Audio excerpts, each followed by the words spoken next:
J'ai un conseil de survie pour vous. Si jamais vous êtes perdu dans les bois, commencez à parler de politique et quelqu'un se présentera pour argumenter avec vous. Il semble que, quelles que soient les circonstances, certains soient prêts à s'engager dans un débat politique avec d'autres. Mais vous et moi, nous ne participons pas au système politique de ce monde. Nous ne votons pas, nous nous abstenons de prendre parti. Nous restons neutres, ou mieux encore, nous nous tenons du côté de Dieu, nous adhérons à son plan, nous nous en tenons à sa volonté. Cette semaine, les États-Unis ont élu leur nouveau président. Le processus électoral est horriblement long, épouvantablement coûteux, et ultimement, les vainqueurs sont déterminés par Dieu. Selon Romains 13:1 et Daniel 4:17. Les autorités existantes sont établies par Dieu et Dieu les donne à qui il veut. Cette année a été qualifiée de la plus grande année électorale de l'histoire, avec près de la moitié de la population mondiale se rendant aux urnes. Selon l'agence de presse Reuters, plus de 2 douzaines d'économies devraient organiser des élections générales cette année, en 2024. Aujourd'hui, nous comprenons que tous les dirigeants humains ne sont pas à la hauteur. Les hommes politiques cherchent à se faire élire, puis se démènent pour mettre en œuvre des politiques et des programmes dans le peu de temps qui leur est imparti. Mais les progrès qu'ils réalisent sont souvent réduits à néant par une nouvelle administration adverse. Malgré cela, le plan de Dieu s'accomplira. Et tandis que les dirigeants changent et que les politiciens modifient leur politique plus rapidement que vous ne pouvez le dire, notre appel personnel demeure inébranlable. Un appel et une élection bien plus importantes. Au milieu de la clameur des attaques politiques et des bavardages des experts, la sélection discrète par Dieu des futurs dirigeants du monde s'est déroulée régulièrement pendant des millénaires. Les Écritures mentionnent les élus et une élection. Mais à quoi cela fait-il référence? La Bible mentionne un appel, mais de quoi s'agit-il? Aujourd'hui, explorons l'importance de l'appel et de l'élection de Dieu pour en comprendre les obligations et les récompenses. J'ai intitulé ce sermon « S'appliquer à affermir notre appel et notre élection ». S'appliquer à affermir notre appel et notre élection. Mais qu'est-ce qu'un appel? Les Écritures nous rappellent que l'appel de Dieu n'est pas une simple coïncidence, mais un acte délibéré de Dieu le Père. Il nous attire activement vers le Christ, un choix intentionnel de sa part. Comme Jésus l'a dit dans Jean 6:44 et aussi au verset 65, « Nul ne peut venir à moi si le Père qui m'a envoyé ne l'attire. » Cette attirance, décrite par le terme grec « elkouo », est plus qu'une légère attirance. C'est une puissante attirance vers lui. Nous pourrions l'assimiler à une traction. Reportons-nous à 2 Pierre 1. 2 Pierre 1. C'est un passage clé. Dans 2 Pierre 1, versets 10 et 11, Pierre nous dit au verset 10, « C'est pourquoi, frères, appliquez-vous d'autant plus à affirmer votre vocation et votre élection. Car en faisant cela, vous ne broncherez jamais. » Verset 11. « C'est ainsi, en effet, que l'entrée dans le royaume éternel de notre Seigneur et Sauveur Jésus-Christ vous sera largement accordée. » Or, ces choses, comme vous pouvez le lire dans les passages qui précèdent, sont une liste très puissante des qualités que nous devons ajouter et joindre l'une après l'autre. Au verset 10, le mot vocation est le mot grec klesis, qui signifie invitation. C'est une invitation. Il a la même racine grecque que ecclésia, signifiant Église, comme dans l'Église de Dieu, pour ceux qui sont les appelés. Les appelés. Le mot élection que nous voyons ici est ekloge, signifiant élection, sélection ou choix. Le choix de Dieu de mettre son alliance à la disposition de chacun d'entre nous. Nous pouvons penser aux circonstances dramatiques entourant l'appel de l'apôtre Paul, frappé d'aveuglement sur le chemin de Damas et dialoguant avec le Christ ressuscité et divin. Ce fut très bouleversant. Mais Pierre était aussi un homme qui était très familier avec son appel. Prenons note maintenant de l'appel de Pierre et ses diverses leçons et comment ceci s'applique à ce que nous avons vécu, à ce que nous vivrons encore et à l'invitation qui nous est lancée. Dans Matthieu 4, versets 18 à 22, Matthieu 4, versets 18 à 22, Matthieu 4, 18, comme il, Jésus, marchait le long de la mer de Galilée, il vit deux frères, Simon, appelé Pierre, et André, son frère, qui jetaient un filet dans la mer, car ils étaient pêcheurs. Et il leur dit, « Suivez-moi, et je vous ferai pêcheurs d'hommes. » Aussitôt, ils laissèrent les filets et le suivirent. De là, étant allé plus loin, il vit deux autres frères, Jacques, fils de Zébédée, et Jean, son frère, qui étaient dans une barque avec Zébédée, leur père, et qui réparaient leurs filets. Il les appela. Et aussitôt, ils laissèrent la barque et leur père et le suivirent. Dieu a donc appelé ses premiers disciples,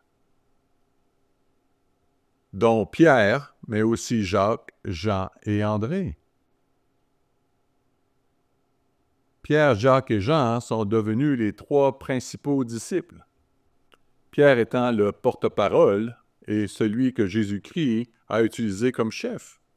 Nous comprenons que Paul était l'apôtre des païens et Pierre était l'apôtre des Juifs. C'était le plan qui était prévu au premier siècle en raison des circonstances qui existaient à l'époque. Dans Matthieu 16, nous savons que les Juifs ne fréquentaient pas les païens.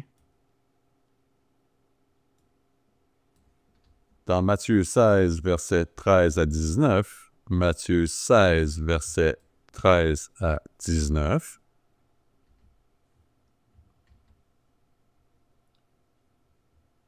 le verset 13, Jésus, étant arrivé dans le territoire de Césarée de Philippe, demanda à ses disciples, « Qui suis-je au dire des hommes, moi le Fils de l'homme? » Ils répondirent, « Les uns disent que tu es Jean-Baptiste, les autres Élie, les autres Jérémie ou l'un des prophètes.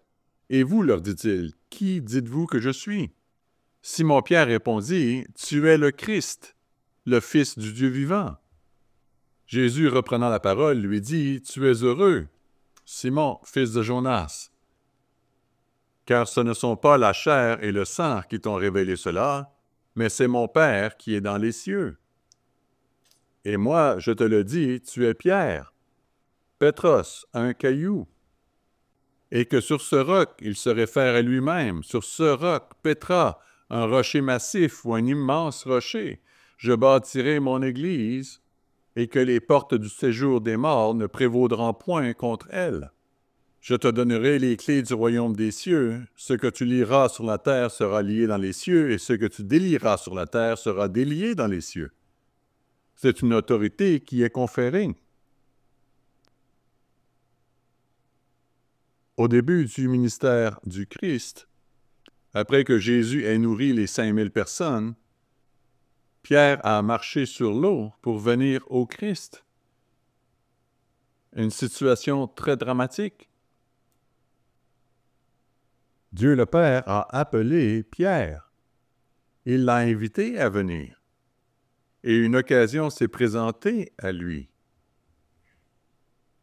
Cet acte de marcher sur l'eau était un acte de foi incroyable, un acte de confiance. Nous avons entendu parler de cela dans la sermonnette. Mais cette confiance s'est transformée en incertitude lorsque Pierre a commencé à regarder l'environnement autour de lui, les vagues, le vent. Il a commencé à couler. Le Christ lui a tendu la main et l'a aidé. Il était là. Il y a littéralement des hauts et des bas dans ce récit. Il en va de même pour nous. Combien d'entre nous, dans notre appel personnel, par Dieu le Père, qui nous invite à conclure une alliance avec lui, ont connu des hauts et des bas dans notre appel? Dieu ne nous donne pas tous les hauts au début et les bas par la suite, ni l'inverse. Nous apprenons par ce processus à faire confiance à Dieu en vivant de la foi du Christ afin d'en développer davantage, tout en ayant nos regards constamment fixés sur lui. Dans les dernières heures de Jésus, lors de sa dernière Pâque, Pierre a renié le Christ à 3 reprises, même après avoir été averti à l'avance. Nous voyons cela dans Luc 22, verset 34. Luc 22, verset 34. Et Jésus dit, « Pierre, je te le dis, le coq ne chantera pas aujourd'hui que tu n'aies nié 3 fois de me connaître. » Le Christ l'a prévenu. Voici ce qui va arriver. Et dans Luc 22, versets 61 et 62, Luc 22, versets 61 et 62, il y a un moment incroyablement poignant. Si vous vous mettez à la place de Pierre, qui était averti, qui était appelé, ayant quitté les filets, suivi le Christ, invité par le Père à faire partie de cette alliance, de cette relation avec lui. Mais tout s'est passé comme le Christ l'avait dit. Verset 61. Le Seigneur s'étant retourné, regarda Pierre, les yeux dans les yeux. Les yeux dans les yeux. Et Pierre se souvint de la parole que le Seigneur lui avait dite. Avant que le coq chante aujourd'hui, tu me renieras 3 fois. Et étant sorti, il pleura amèrement. Il sortit et pleura amèrement. Pierre était confronté à sa nature faillible et faible. Il avait commis une faute. Et il pensait sans doute qu'il ne pourrait jamais se faire pardonner. C'était une situation pénible. Il est sorti et il pleura amèrement. Mais vous savez, nous voyons dans Jean 21 un récit incroyable. Jean 21. Après le reniement du Christ par Pierre, le Christ ressuscité lui a pardonné et a réaffirmé son amour pour lui. Il voulait s'assurer que Pierre n'était pas terrassé par le chagrin de l'avoir renié, et il le fortifia pour les défis à venir. Dans Jean 21, le verset 15. Après qu'ils eurent mangé, au verset 15. Et vous vous souvenez du récit, ils étaient en train de jeter leur filet, et Jésus dit au verset 5 à 7, Jésus leur dit, « Enfants, n'avez-vous rien à manger? » Et il leur dit, « Jetez les filets du côté droit de la barque, et vous trouverez. » Et ils jetèrent donc, et ils ne pouvaient plus le retirer à cause de la grande quantité de poissons. Alors le disciple que Jésus aimait, qui est Jean, dit à Pierre, « C'est le Seigneur. » Et Simon-Pierre, dès qu'il eut entendu que c'était le Seigneur, mit son vêtement et sa ceinture, car il était nu, et se jeta dans la mer. Et comme le récit le raconte, le rivage n'était pas très loin, mais cela montre le zèle et l'empressement de Pierre à être avec le Christ. Au verset 12, Jésus leur dit, « Venez, mangez. » Et au verset 15, après qu'ils eurent mangé, Jésus dit à Simon-Pierre, « Simon, fils de Jonas, m'aimes-tu plus que même ceux-ci? » Cela semble faire allusion à la déclaration de Pierre dans Matthieu 26, verset 33, où il dit, Matthieu 26, 33, « Même si tu étais pour tous une occasion de chute, tu ne le seras jamais pour moi. » Le Christ a mis la déclaration de Pierre au premier plan dans son esprit. C'est quelque chose que nous devons comprendre avec Dieu. Dieu veut la vérité dans notre fort intérieur. Dieu travaille avec nous en nous amenant à l'esprit même les choses que nous ne voulons pas affronter. Lorsque cela se produit, nous pourrions dire que c'est un moment d'abattement. Mais Dieu le voit pour le caractère qu'il construira, pour ce qui sera produit à partir de ce moment. Le caractère, la vérité, le rejet du mensonge. Parfois, toutes ces choses merveilleuses n'arrivent pas autrement. Et dans ces moments-là, nous pouvons pleurer amèrement, en voyant Dieu d'une manière personnelle, les yeux dans les yeux, pour ainsi dire, et en disant, oui, je ne fais pas tout ce que j'ai été appelé à faire.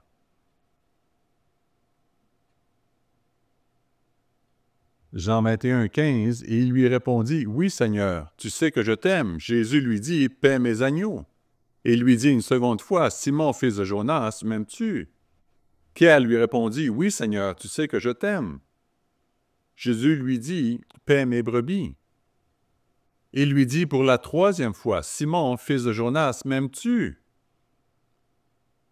Pierre, ayant renié le Christ à 3 reprises, il semble que le Christ, dans un court laps de temps, répète à Pierre ces 3 questions profondes pour rétablir leur relation dans son intégralité. Verset 17. Pierre fut attristé de ce qu'il lui avait dit pour la 3e fois, « M'aimes-tu? » Pierre sentait le poids de cette demande et se souvenait de ce qu'il avait fait. Et il lui répondit, « Seigneur, tu sais toutes choses. Tu sais que je t'aime. » Jésus lui dit, « Paie mes brebis. » Verset 18.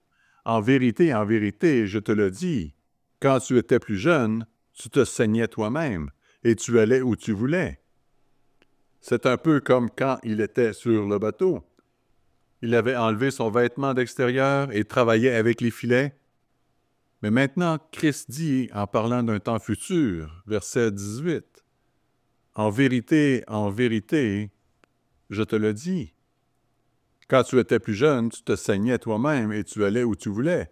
Mais quand tu seras vieux, tu étendras tes mains et un autre te ceindra et te mènera où tu ne voudras pas. » Et il dit cela pour indiquer par quelle mort Pierre glorifierait Dieu. Et ayant ainsi parlé, il lui dit, « Suis-moi. »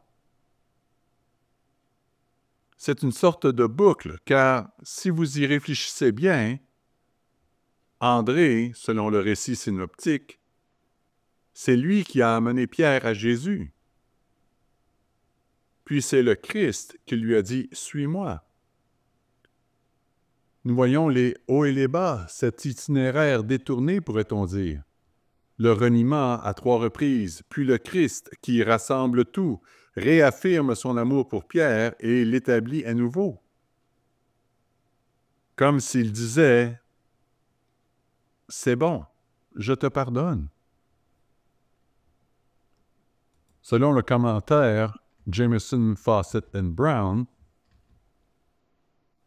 il cite la blessure profonde que l'honneur du Christ avait reçue, la tâche portée à sa fonction, le dommage causé à sa position élevée parmi ses frères, en parlant de la fonction et de la position de Pierre parmi ses frères, et même son propre confort, exigeait un renouvellement de son appel et un rétablissement de sa position comme celui-ci. Il fallait cela pour qu'il revienne à la case départ. Il a fallu ce moment si douloureux qui toucha vivement son cœur pour le rétablir et qu'il puisse se remettre en selle. La rédemption de Pierre, après avoir renié le Christ, illustre avec force sa réponse à son appel. Elle montre le pardon du Christ, ainsi que le dévouement et la croissance personnelle de Pierre, même après un échec spirituel. Le fait est que les bas ne restent pas toujours bas. Il y a à nouveau des hauts. La vie est pleine de hauts et de bas, et nous pouvons apprendre à travers tout cela. Nous pouvons apprendre à travers tout cela. Nous voyons la croissance de Pierre au fur et à mesure qu'il se développe, dans son audace et son empressement à suivre le Christ, mais aussi dans ses revers. Nous voyons dans Acte 4, et même avant cela dans Acte 2, lors de la Pentecôte inaugurale de l'Église du Nouveau Testament, nous voyons un Pierre différent. Mais dans Acte 4, verset 13, il est dit, Acte 4, verset 13, « Lorsqu'ils virent l'assurance de Pierre et de Jean, ils furent étonnés, sachant que c'étaient des hommes du peuple sans instruction, et ils les reconnurent pour avoir été avec Jésus. » Dieu faisait le travail. Il travaillait à travers eux d'une manière très puissante. C'est ainsi que nous voyons ses hauts et ses bas. Le reniement du Christ par Pierre n'a pas été sa seule difficulté ou correction. Plus tard, l'apôtre Paul a confronté Pierre à propos de son attitude à l'égard des païens convertis. Pierre ne voulait pas s'asseoir avec eux et faisait preuve d'hypocrisie. Ce fait est relaté dans Galates 2, versets 11 à 16. Galates 2, versets 11 à 16. Ce qui me surprend, c'est comment Pierre est tombé en extase et avait eu une vision d'une nappe remplie de toutes sortes d'animaux, et la révélation dans Acte 10, verset 28, que Dieu préparait son esprit et qu'il ne devait traiter aucun homme de souillé ou d'impur. Il en est venu à cette compréhension. Cette révélation a précédé son voyage dans la maison de Corneille et la conversion de Corneille et de sa famille. Pourtant, en dépit de cette vision et de cette compréhension puissante, Paul a dûment corrigé Pierre plus tard. Nous voyons dans 2 Pierre 3, verset 15, que Pierre appelle Paul, verset 15, « notre bien-aimé frère ». Donc, tout allait bien entre eux à ce moment-là. Mais l'exemple est révélateur. Même avec l'action directe de Dieu dans la vie de Pierre, par des visions et des révélations, le souvenir de cette vérité ne lui revenait pas toujours à l'esprit aussi facilement qu'on aurait pu s'y attendre. Il semble que la mémoire soit à la fois faillible et désespérément inconstante. Je ne sais pas ce qui y en est pour vous, mais je trouve que c'est le cas pour ma mémoire à moi. En revanche, notre appel est constant et stable, parce que c'est Dieu qui nous appelle. Romains 11, verset 29 nous dit, Romains 11, verset 29, « Car les dons et l'appel de Dieu sont irrévocables. » Irrévocables. Nous ne pouvons pas nous en repentir. Nous ne pouvons pas le regretter. Dieu ne va pas retirer un appel une fois qu'il a été lancé et accepté. Dieu n'est pas inconstant. Il est engagé dans notre salut. Je trouve intéressant un passage des Nombres, dans Nombre 23, verset 19. Nombre 23, verset 19. Dieu n'est point un homme pour mentir, ni fils d'homme pour se repentir. Ce qu'il a dit, ne le fera-t-il pas? Ce qu'il a déclaré, ne l'exécutera-t-il pas? Vous pouvez compter sur les promesses de Dieu. Il nous accompagnera jusqu'à la fin.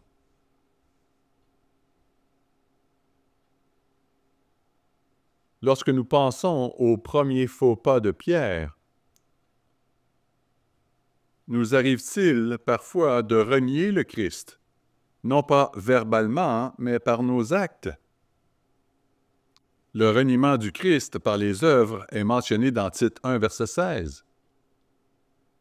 Nous luttons encore dans cette vie. Nous avons un appel, Dieu nous l'a offert, mais nous devons travailler à notre salut. Nous devons continuer à faire les choses qui nous maintiendront près de Dieu. Pierre et Jean étaient des hommes sans formation ni enseignement, mais ils étaient en présence du Christ. Le Christ les enseignait, tout comme il nous enseigne à tous. Il est notre Sauveur, celui qui nous aidera à traverser les difficultés et les épreuves, comme nous l'avons entendu plus tôt. Combien de fois résistons-nous à notre appel par peur ou par sentiment d'inadéquation, comme Pierre l'a fait au début?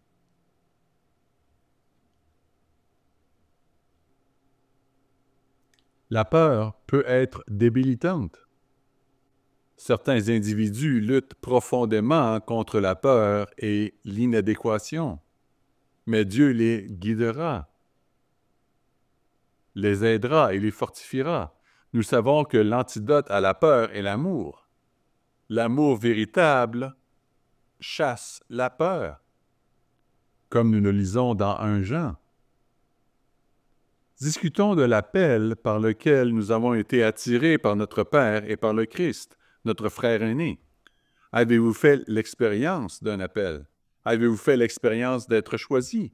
C'est intéressant à considérer, avec plus de 8 milliards d'habitants sur la Terre, une personne, vous par exemple, ne représentez que 125 millionièmes d'1%, soit 0 suivi de 6 zéros et 1, 2, 5 de la population de 8 milliards.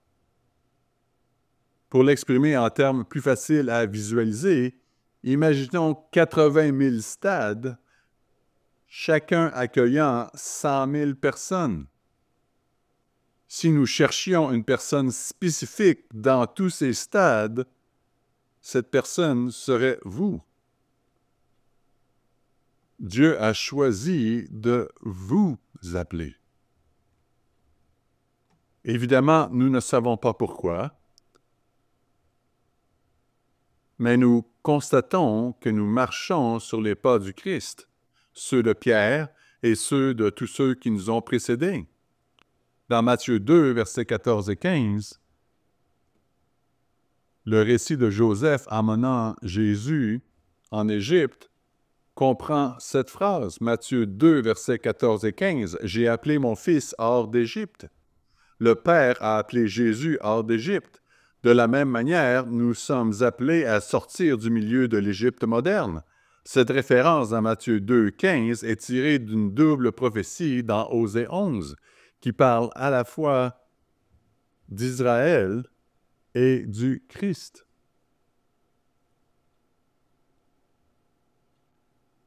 Regardons Osée 11. Osée 11. nous voyons que Dieu travaille avec un très, très petit nombre de personnes.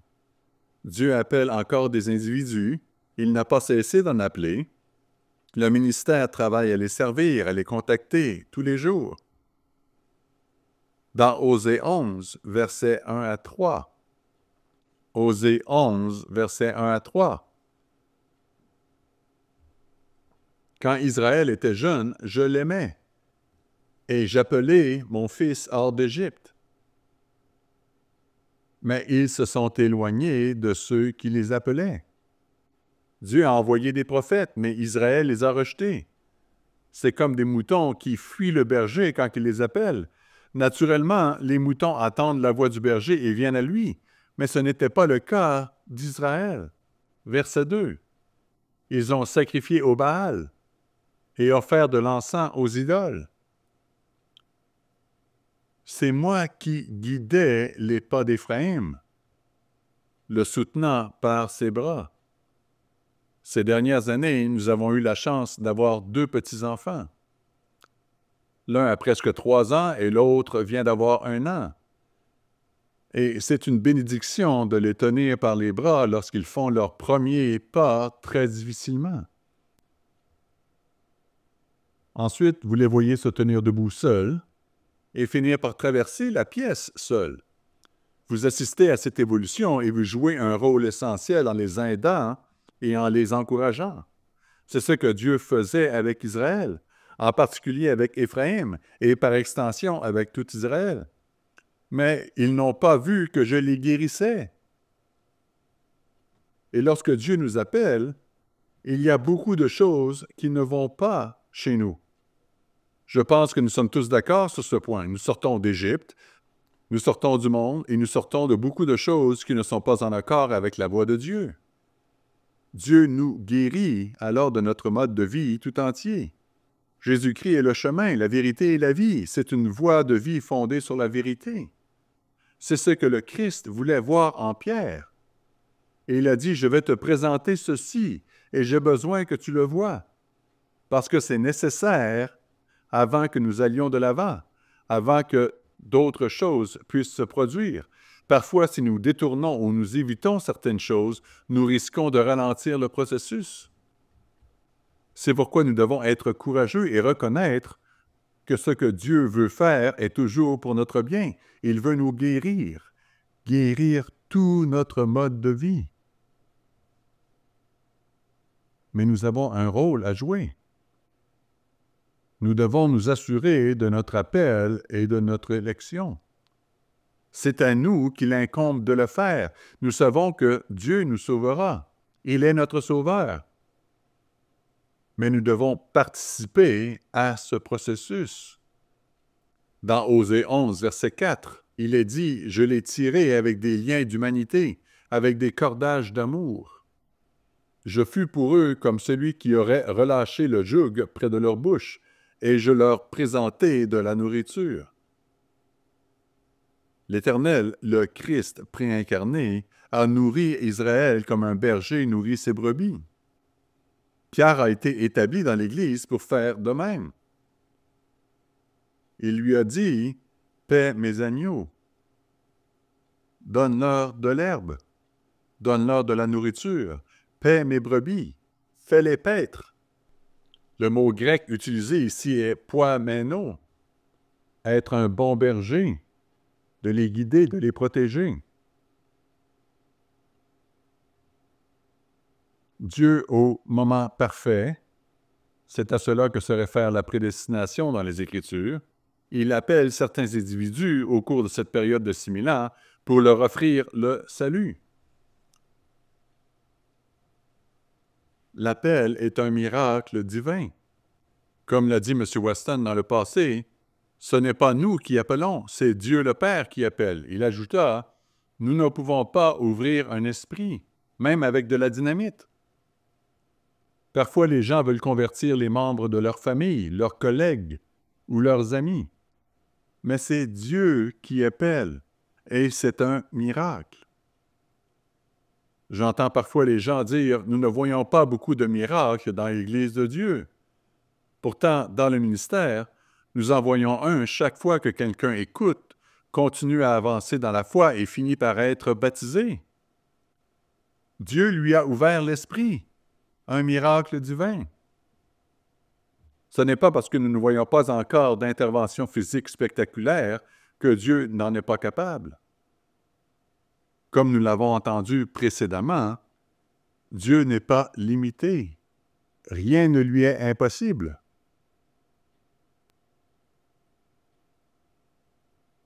Vous et moi n'avons pas simplement cherché la vérité et nous y sommes parvenus. Désolé, nous ne sommes pas si intelligents. Je ne suis pas si intelligent, je le sais. Nous ne sommes pas si intelligents. Avec le temps, nous finissons par comprendre qu'il ne s'agit pas de nous. Il ne s'agit pas de nous. C'est Dieu qui est intervenu pour son plan. Pour son plan. Paul souligne que le dessein de Dieu à notre égard n'est pas aléatoire. Il est soigneusement orchestré. Au travers de nos épreuves et de nos défis, de nos hauts et de nos bas, il fait concourir toutes choses au bien. Romains 8. Un passage familier pour beaucoup d'entre nous, mais regardons-le. Romains 8, verset 28. Romains 8, verset 28. Nous savons, du reste, que toute chose concourt au bien de ceux qui aiment Dieu.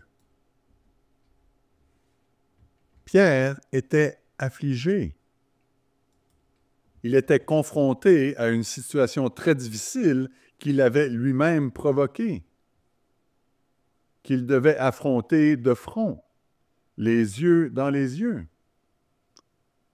Pourtant, Dieu l'a guéri.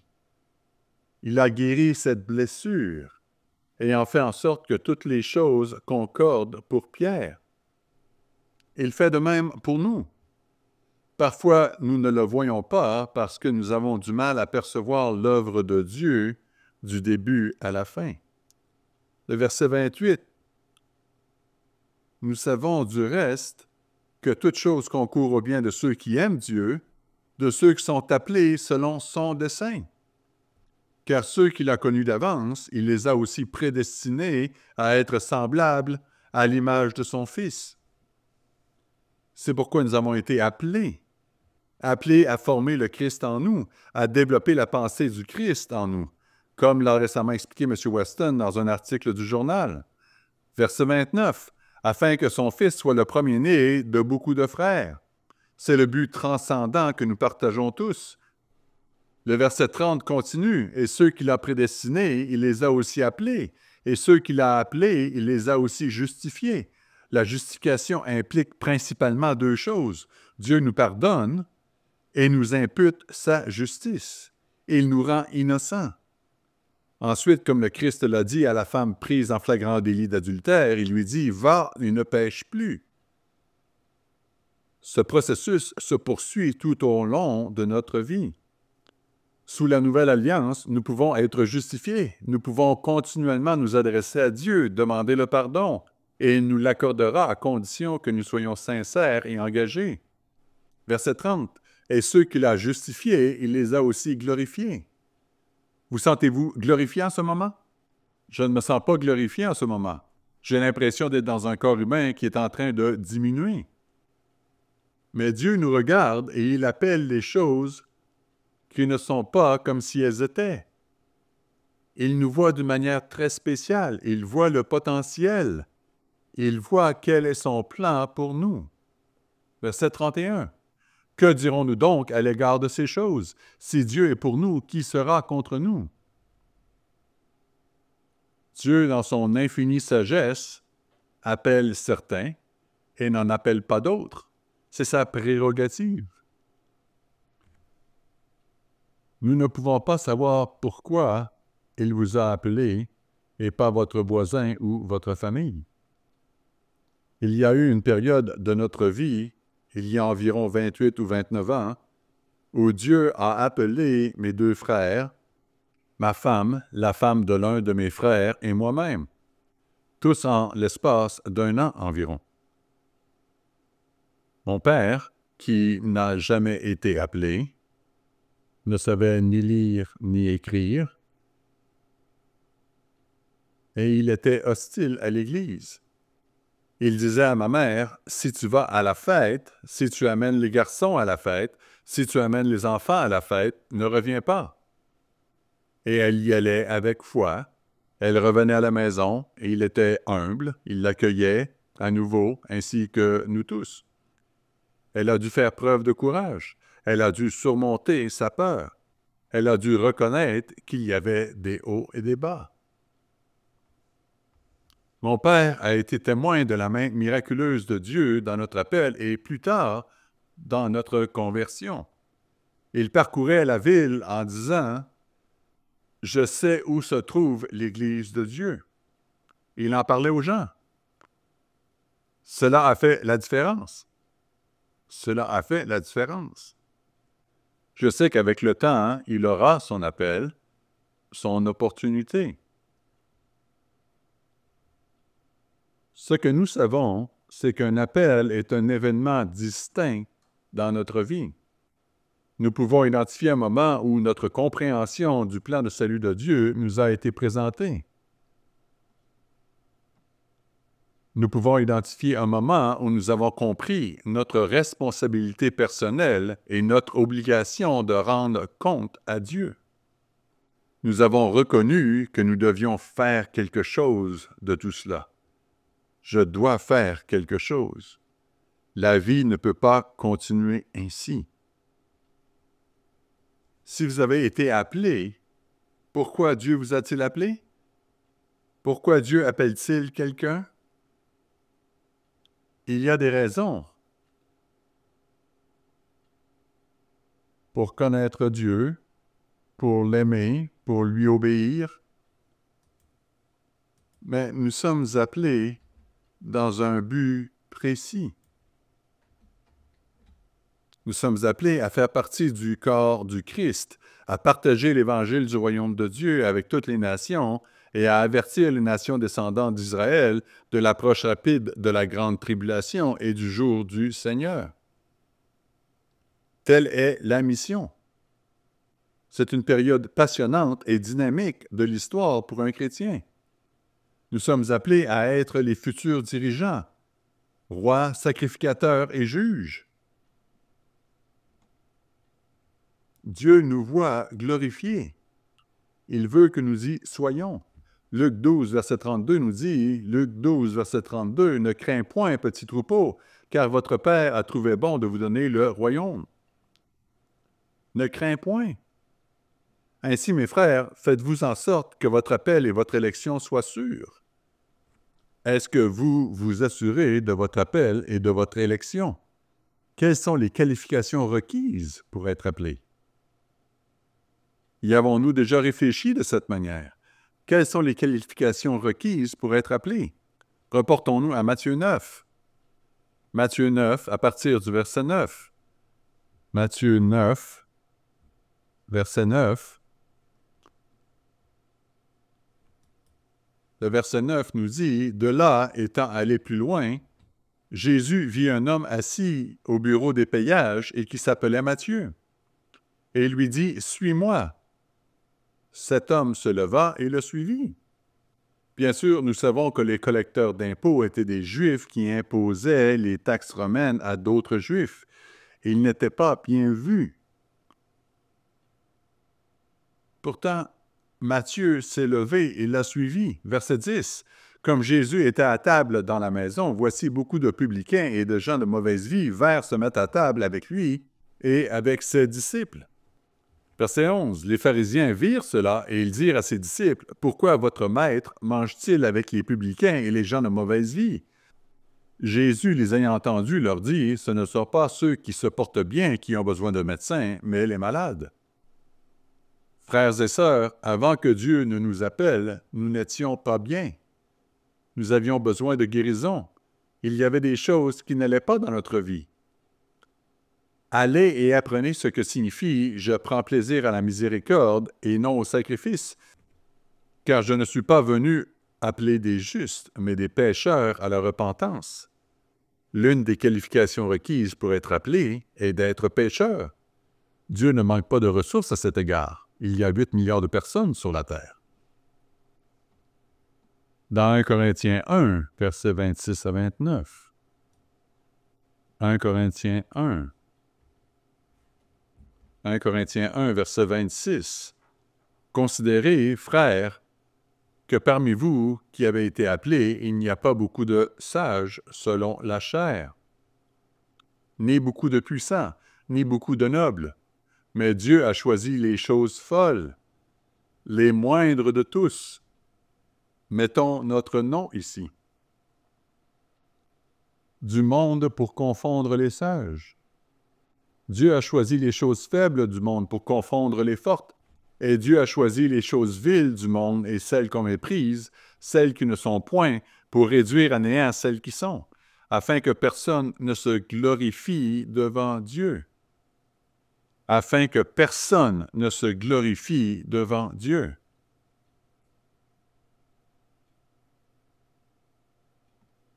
Dieu n'appelle pas les nobles, les puissants ou les influents selon les critères du monde.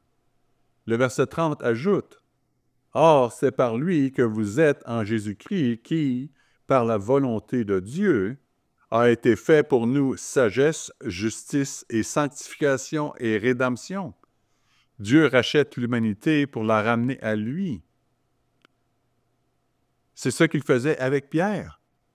Il le rachète en lui disant, « Tu as mal agi, mais laisse-moi maintenant te confirmer mon amour. Je te pardonne. Mais tu dois voir clair. Tu as besoin d'être touché au cœur. » Dieu rachetait Pierre, et il nous rachète. Il nous rachète de nos anciennes voies, verset 31, afin, comme il est écrit, que celui qui se glorifie dans le Seigneur. Peu de sages sont appelés, et nous pourrions dire qu'il s'agit d'une qualification. Dieu n'appelle pas les sages et les puissants de ce monde. Dans Matthieu 18, plusieurs à qui j'ai parlé pensent encore que Dieu essaie de sauver le monde actuellement. Et c'est leur mission d'évangélisation personnelle. C'est une incompréhension totale de ce qu'est l'appel et ce que sont les obligations et les récompenses, ce qu'est notre responsabilité personnelle devant Dieu. Dieu a un plan, et aujourd'hui n'est pas le seul jour de salut. Nous avons cette brochure qui en parle. Il y a une autre époque où Dieu travaillera avec tous les individus. Matthieu 18, verset 1. Matthieu 18, verset 1. À ce moment, les disciples s'approchèrent de Jésus et dirent, « Qui donc est le plus grand dans le royaume des cieux? » Jésus, ayant appelé un petit enfant, le plaça au milieu d'eux et dit, « Je vous le dis en vérité, si vous ne vous convertissez et si vous ne devenez comme les petits-enfants, vous n'entrerez pas dans le royaume des cieux. C'est pourquoi quiconque se rendra humble comme ce petit enfant sera le plus grand dans le royaume des cieux. Et quiconque reçoit en mon nom un petit enfant comme celui-ci me reçoit moi-même. » Une autre qualification serait donc que Dieu n'appelle que ceux qui sont prêts à être humbles, enseignables et soumis. Il les choisit et il les invite. Et Dieu connaît leur cœur. Dieu connaît leur cœur. Reportons-nous à Luc 14. Luc 14, verset 25.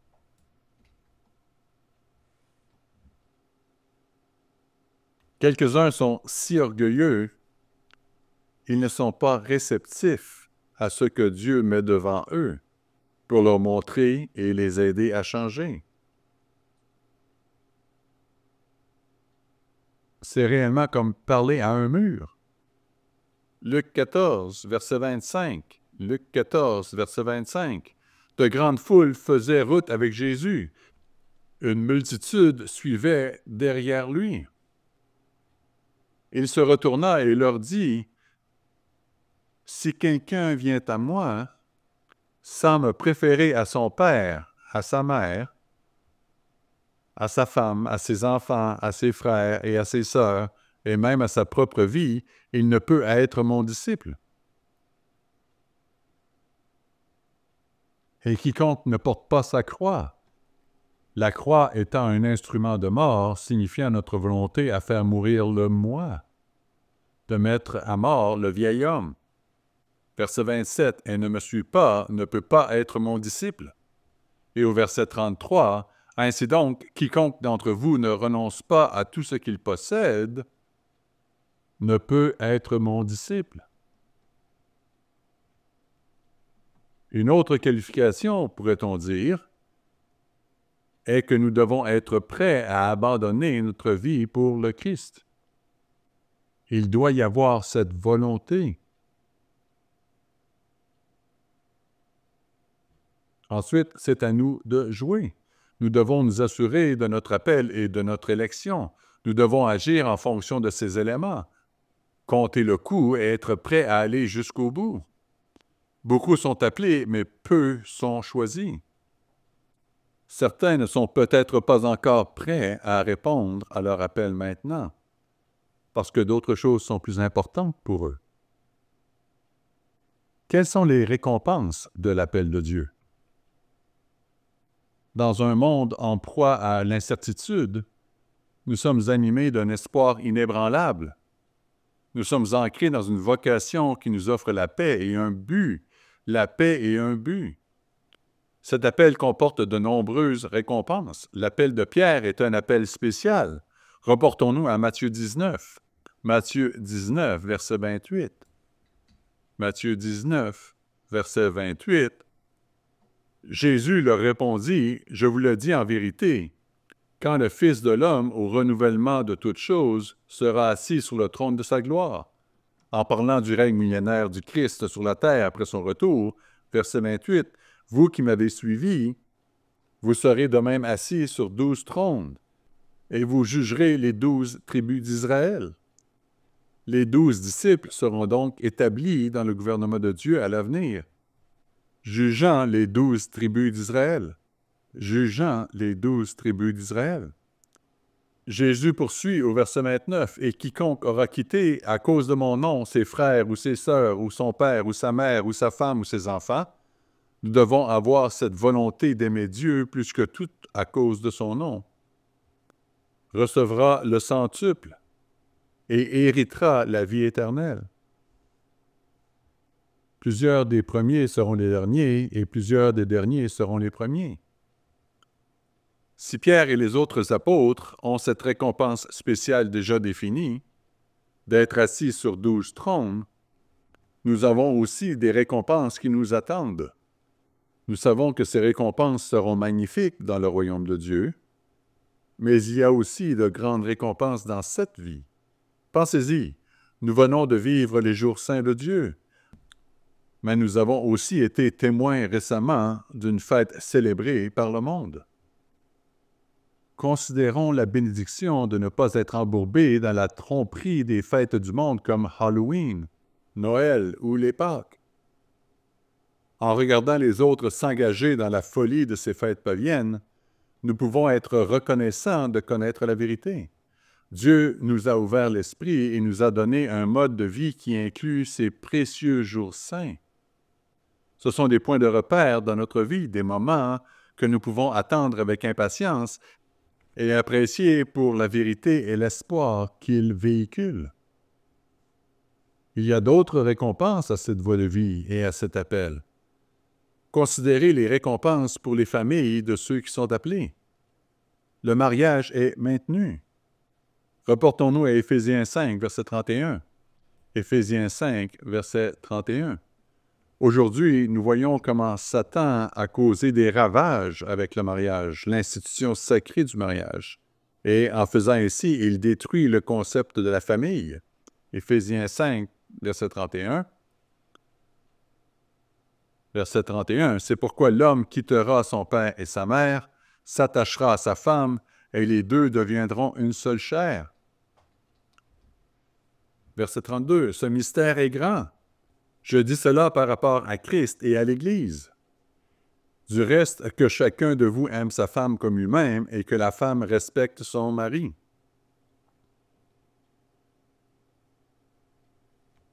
Cela fait partie de l'appel de Dieu. C'est une belle chose quand un mari et une femme labourent dans la même direction, portent ensemble le poids de la vie, partagent la grâce de la vie et prient dans la même direction. Lorsque cela fonctionne comme il se doit, cela représente le Christ et l'Église. Cela devient un formidable exemple pour le monde, pour les autres, et même pour ceux qui vivent près de nous, de la façon dont la vie est censée être. Les vraies valeurs sont également enseignées à nos enfants. Éphésiens 6, verset 1. Éphésiens 6, verset 1. Enfants, obéissez à vos parents selon le Seigneur, car cela est juste. Honore ton père et ta mère. C'est le premier commandement avec une promesse, et c'est vrai, afin que tu sois heureux et que tu vives longtemps sur la terre. Afin que tu sois heureux et que tu vives longtemps sur la terre. Et vous, pères, n'héritez pas vos enfants, mais élevez-les en les corrigeant et en les instruisant selon le Seigneur. En tant que parents, nous orientons nos enfants vers Dieu en leur montrant l'exemple de la manière dont Dieu nous traite. Lorsque nos enfants atteignent un certain âge, ils transfèrent le respect et l'amour qu'ils nous ont témoignés et qui étaient réciproques à Dieu le Père et à Jésus-Christ. C'est un processus magnifique parce qu'il est multigénérationnel.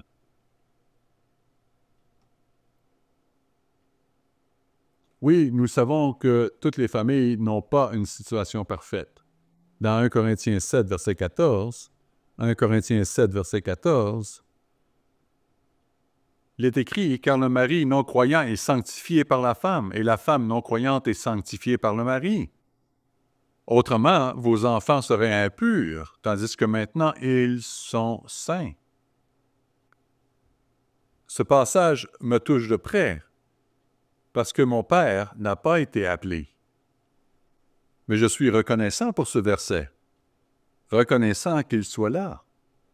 Ma mère a été appelée, elle a été baptisée en 1969 et elle est restée fidèle à son appel. Notre famille a été bénie par sa fidélité et, bien sûr, par l'appel de Dieu. Grâce à cela, notre famille est récompensée. Aujourd'hui, nos enfants connaissent la valeur de l'honnêteté, de la chasteté et de la préservation de la famille. Avec un peu de chance, nous élevons des jeunes qui veulent fonder une famille, qui veulent avoir des enfants. Il y a tant de récompenses. Même la bénédiction de voyager à des sites de fête, et dans certains cas, peut-être même de voyager à l'étranger. Ils voient des choses que beaucoup d'autres ne voient tout simplement pas. Ils n'ont pas ces opportunités. Nos enfants savent ce que signifie aller à contre-courant de la société de Satan et se forger un caractère pieux. C'est ce que l'on enseigne à la maison. Nous comprenons que tout n'est pas parfait. Il y a des épreuves dans les familles, même au sein de l'Église de Dieu. Mais ces épreuves peuvent être traversées et affrontées avec courage en connaissant le Dieu qui nous a appelés, le Dieu que nous servons. Dans Hébreux 10, à partir du verset 35, Hébreux 10, verset 35, Hébreux 10, 35, « N'abandonnez donc pas votre assurance à laquelle est attachée une grande rémunération, car vous avez besoin de persévérance, patience, afin qu'après avoir accompli la volonté de Dieu, vous obteniez ce qui vous est promis. La promesse d'être un jour un fils de Dieu à part entière, dans le royaume de Dieu, dans la famille de Dieu. » Verset 37, « Encore un peu de temps, celui qui doit venir viendra, il ne tardera pas, et mon juste vivra par la foi. Mais s'il se retire, mon âme ne prend pas plaisir en lui. » Nous ne sommes pas de ceux qui se retirent pour se perdre, mais de ceux qui ont la foi pour sauver leur âme. Nous devons croître dans cette croyance. cette assurance, cette confiance et faire confiance au Christ. L'appel est-il la même chose que la conversion? La conversion est le processus de changement, de transformation qu'un chrétien subit après son appel initial et la réception de l'Esprit Saint après le baptême. Dieu est amour et nous devenons amour. D'égoïstes et orgueilleux que nous étions, nous devenons débordants de sollicitude pour les autres. Nous devenons humbles. Dieu résiste aux orgueilleux, mais il accorde sa grâce, sa faveur aux humbles. Dans Matthieu 20, versets 1 à 4 et 10 à 16, nous ne les lirons pas pour gagner du temps, mais Matthieu 20, versets 1 à 4 et 10 à 16, nous avons l'histoire d'un propriétaire terrien qui est sorti de bonne heure pour embaucher des ouvriers afin de travailler dans sa vigne. Le salaire a été fixé à 1 denier par jour, et ces ouvriers ont commencé à travailler tôt. Les autres, qui étaient restés inactifs, nous pourrions dire dans le centre commercial ou sur la place du marché à proximité, ont été invités à venir travailler, mais pour un montant non divulgué. Les premiers travailleurs appelés se sont d'abord opposés au propriétaire de la vigne en se plaignant de leurs conditions de travail. Ils estimaient qu'ils méritaient une meilleure compensation pour avoir travaillé dans la chaleur de la journée et ils voulaient plus d'argent. Le propriétaire leur a expliqué que c'était sa prérogative de fixer les salaires et qu'ils avaient accepté. C'est vrai. Si vous acceptez quelque chose, soyez une personne de parole. Reconnaissez simplement que c'est ainsi que les choses vont se passer. La parabole se termine dans Matthieu 20, verset 16, et selon la version Darby, par cette déclaration énigmatique.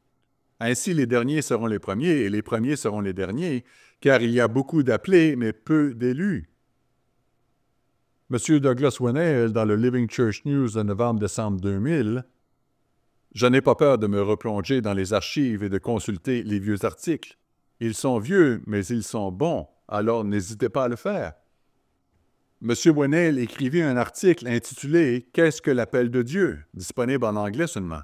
Je cite, « Jésus a dit aux disciples qu'il avait déjà appelé « Si vous ne vous convertissez pas, vous n'entrerez pas dans le royaume de Dieu. » Matthieu 18, verset 3. Cela montre que l'appel n'est pas synonyme de conversion. Jésus a également mis en garde « Il y a beaucoup d'appelés, mais peu d'élus. » Matthieu 20, verset 16 dans la version Darby. En vérité, un appel ne signifie pas que la personne sera automatiquement dans le royaume de Dieu. Fin de la citation. Ainsi, Dieu nous appelle et il nous choisit, mais nous n'en sommes pas encore là. Nous devons endurer, être fidèles jusqu'à la fin, comme il est écrit dans Matthieu 24, 13. Nous avons des choix à faire chaque jour, quotidiennement, et ces décisions nous mèneront à notre destinée. Nous devons choisir avec sagesse. Nous devons fonder nos choix sur la parole de Dieu et choisir le chemin de la conversion, le chemin du changement, en étant prêt à changer. Un appel ne signifie pas une entrée automatique dans le royaume de Dieu. C'est une invitation à croître, à changer et à persévérer. Une fois appelés et convertis, nous avons la responsabilité d'affermir notre appel et notre élection. Dans 2 Pierre 1, verset 11, 2 Pierre 1, verset 11, il est question de la part individuelle de ce processus qui est la nôtre.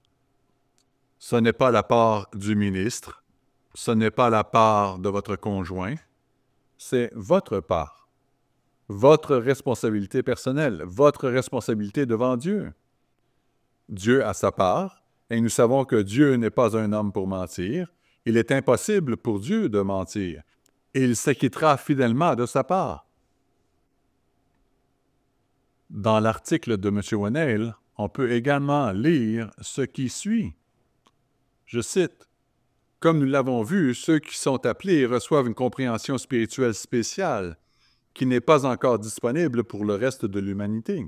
Cette compréhension leur permet de saisir le but véritable de la vie humaine et les grandes lignes du plan de Dieu.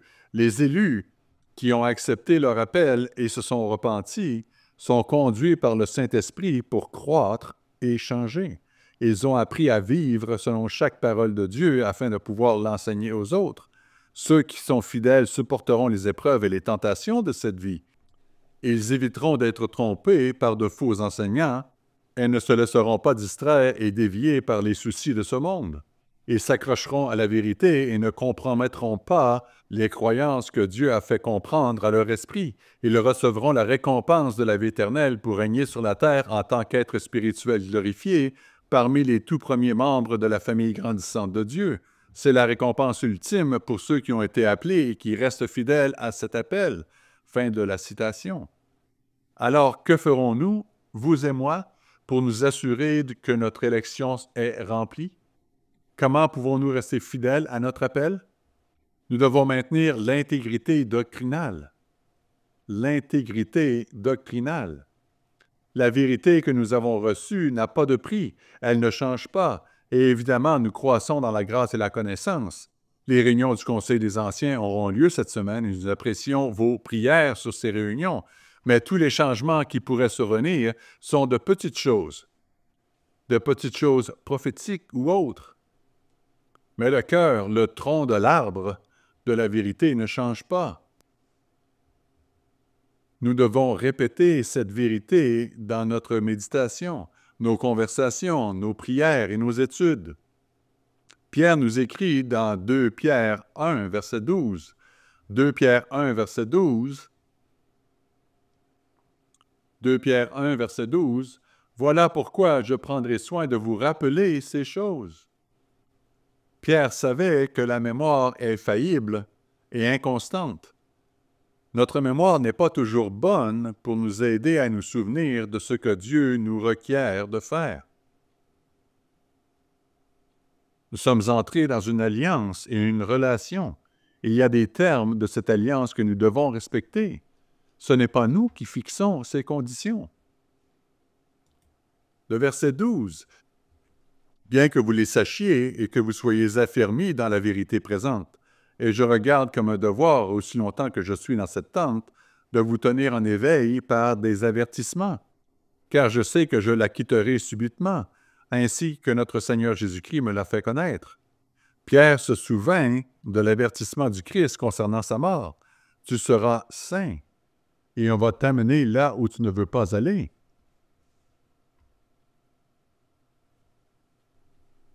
Il est resté pragmatique quant à la conclusion de son appel terrestre, ayant confiance en Christ. Il avait assuré son élection, et nous devons faire de même.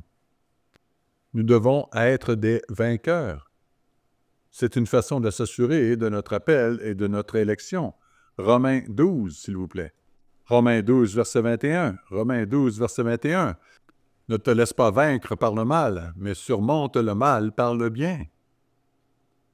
Et nous savons qu'Apocalypse 2 et 3 nous dit à celui qui vaincra. Nous devons vaincre, nous devons être prêts à changer.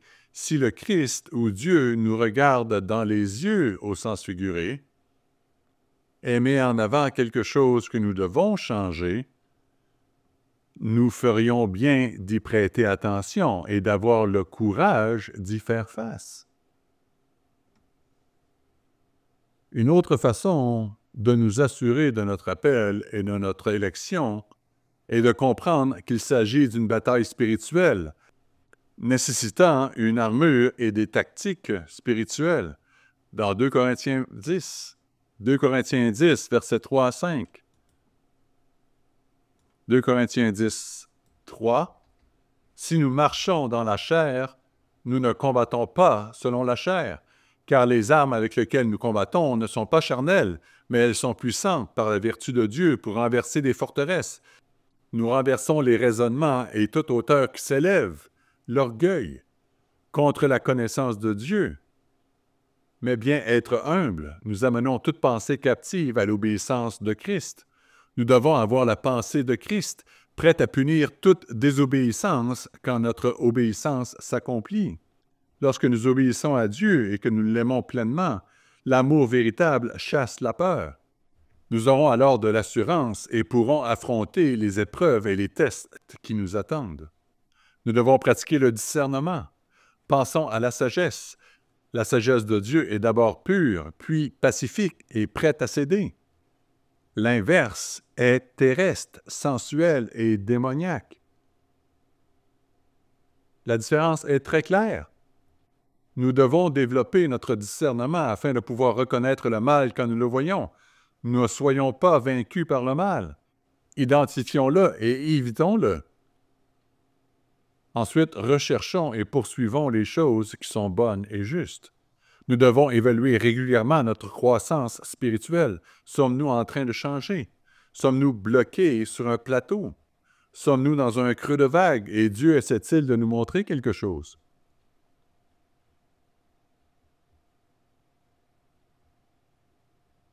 Le cycle électoral aux États-Unis est terminé actuellement. Mais une sélection d'appels se poursuit silencieusement, sous la surveillance du gouverneur suprême du vaste univers, Dieu le Père. Sommes-nous déterminés à embrasser notre appel?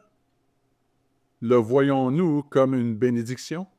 Une vie remplie d'objectifs qui nous a été confiée? Dieu nous a appelés à recevoir une récompense remarquable, la possibilité de participer à l'établissement de son royaume sur la terre. Ne manquons pas cette invitation spéciale de Dieu.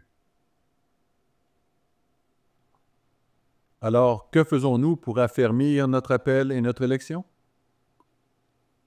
Terminons par Philippiens 1, verset 6. Philippiens 1, verset 6. Je suis persuadé que celui qui a commencé en vous cette bonne œuvre la rendra parfaite pour le jour de Jésus-Christ.